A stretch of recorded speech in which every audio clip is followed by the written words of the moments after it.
Alright guys, for today's video, akyatin namin ni Kapo yung Balaan Bukid. So ito yung daanan ngayon papuntang Balaan Bukid guys. Medyo madulas kasi umulan. Ito yung medyo dahan-dahan lang tayo kasi mas delikado yung mga lumilitaw na bato.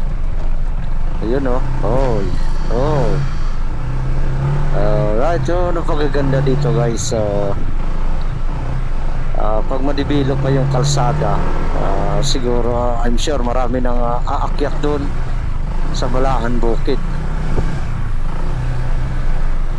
So yan, makikita mo yung mga lagas na bulak ng Kalachuchi. Alright, so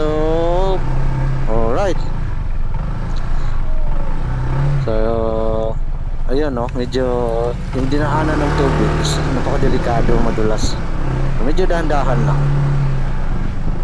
kasi yung mga bato, yan yung delikado. Yan, makikita mo dito yung napakaraming puno ng Kalachuchi. Pag umakyat ka dito, yun yung mga puti na makikita nyo is mga nahuhulog na mga bulaklak. Napakabango dito daanan.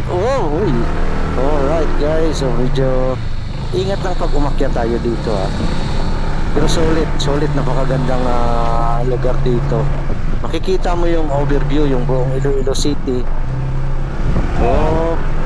Alright. So hanggang dito lang yung motor, hindi na tayo makakyat kasi medyo delikado. Kasama natin si Kapo, akyatin natin ang Balaan Bukid. Right. Tatago na ako sila. Ngayon din kami na.